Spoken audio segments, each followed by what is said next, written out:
Welcome to toppers की पाठशाला। आज हम ग्रुप डी के 16 दिसंबर 2025 फर्स्ट शिफ्ट के पेपर का एनालिसिस करेंगे। हाँ, तो चलिए शुरू करते हैं। तो आज के पहले सवाल से शुरू करते हैं। सवाल था लॉरियस वर्ल्ड स्पोर्ट्स अवार्ड 2025 पर।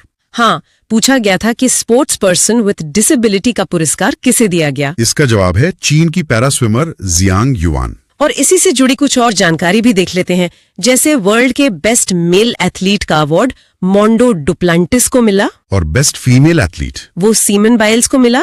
और टीम ऑफ द ईयर का अवार्ड रियल मैड्रिड को गया। अच्छा, ठीक है, ये तो हुई अवार्ड्स की बात। अब आते हैं एक बहुत ही महत्वपूर्ण बैठक पर। सवाल था नीति आयोग की 10वीं गवर्निंग काउंसिल की बैठक को लेकर।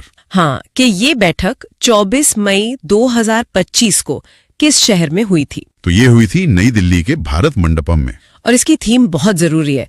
थीम थी विकसित भारत एट 2047 के लिए विकसित राज्य। मतलब फोकस इस बात पर है कि अगर देश को विकसित बनाना है तो राज्यों को भी साथ में विकसित होना होगा। बिल्कुल। और इस बैठक की अध्यक्षता खुद प्रधानमंत्री नरेंद्र मोदी ने की थी। चलिए अब थोड़ा साइंस की तरफ चलते हैं। एक बायोलॉजी का सवाल था कॉपर टी को लेकर। हाँ, कि कॉपर टी का इस्तेमाल शरीर के किस भाग में किया जाता है। तो इसका जवाब है गर्भाशय, मतलब कि यूट्रस में। ये बेसिकली एक गर्भ निरोधक डिवाइस है जिसे इंट्रायूट्राइन डिवाइस या आईओडी कहते हैं। और ये काम कैसे करता है? ये शुक्राणुओं की मतलब स्पर्म्स की क्रिया को रोक देता है, जिससे फर्टिलाइजेशन नहीं हो पाता। ओके, अब वापस आते हैं करंट अफेयर्स पर। एक सवाल था जीमैक्स अभ्यास 2025 पर। पूछा गया कि इस अभ्यास में भारत की ओर से किस जहाज ने भाग लिया। तो जवाब है INS सह्याद्री। और जीमैक्स जो है ये भारत और जापान के बीच की एक नेवल एक्सरसाइज है। ये भी याद रखना जरूरी है। अच्छा, ये 2025 में इसका 9वां संस्करण था, है ना? हाँ, 9वां संस्करण था जो जापान के योकोसुका तट पर हुआ था। कई बार लोग जीमैक्स और सिमैक्स में कंफ्यूज हो जाते हैं। सही कहा। सिमेक्स जो है वो भारत और सिंगापुर के बीच की एक्सरसाइज है। ठीक है।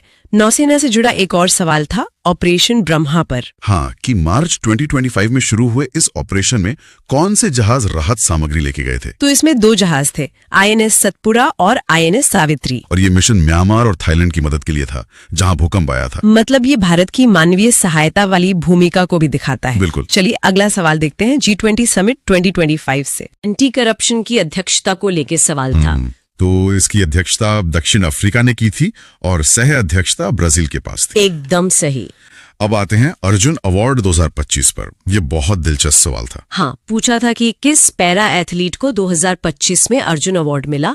ऑप्शंस में एक नाम दीप्ति जीवांजी का था और वही सही जवाब है। लेकिन यहाँ जो सबसे बड़ी बात है वो ये कि 2025 में कुल 34 लोगों को अर्जुन अवार्ड मिला, जिसमें से 17 मतलब ठीक आधे पैरा एथलीट्स थे। अरे वाह, ये तो कमाल की बात है। हाँ, ये भारत में पैरा स्पोर्ट्स के बढ़ते कद को दिखाता है। इसी से जुड़ा एक सवाल खेलो इंडिया पैरा गेम्स पर भी था। हाँ, कि 2025 में इसका आयोजन कहाँ हुआ। तो खेलो इंडिया पैरा गेम्स का ये दूसरा संस्करण था और ये नई दिल्ली में हुआ। सही।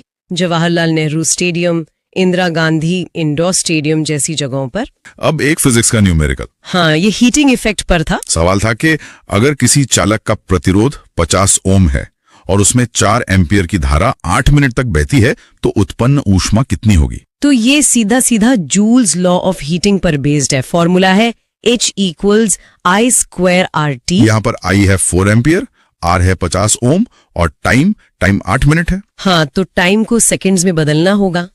8 मिनट मतलब 480 सेकंड्स। तो कैलकुलेशन होगी H = 4² × 50 × 480, मतलब 16 × 50 × 480, जो कि आता है 384,000 जूल्स, जिसे हम 3.84 × 10⁵ जूल्स भी लिख सकते हैं। एकदम सही। चलिए अब अगला सवाल देखते हैं। भारत के लोकपाल का नया आदर्श वाक्य क्या अपनाया गया है? ये भी एक अच्छा सवाल था।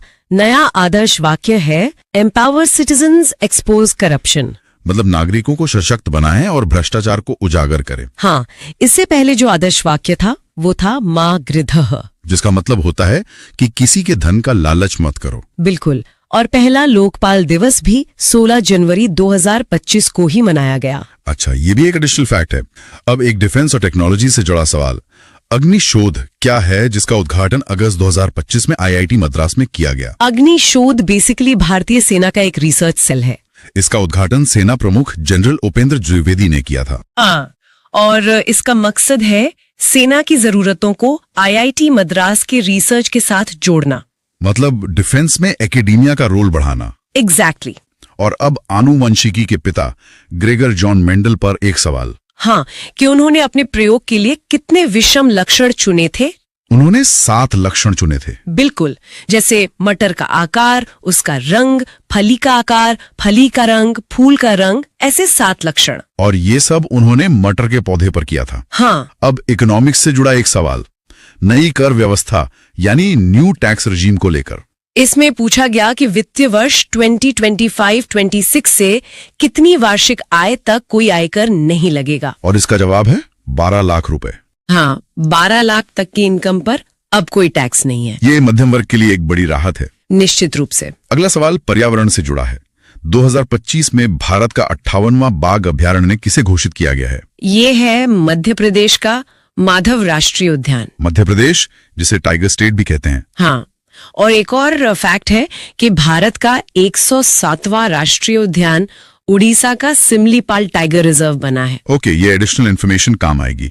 अब एक और फिजिक्स का न्यूमेरिकल। ये त्वरण मतलब एक्सेलरेशन पे था। कोई वस्तु विराम अवस्था से चलकर 5 मिनट में 60 मीटर पर सेकंड की चाल प्राप्त कर लेती है, तो वस्तु का त्वरण क्या होगा? यहाँ भी सीधा फॉर्मूला लगेगा, A = VUT।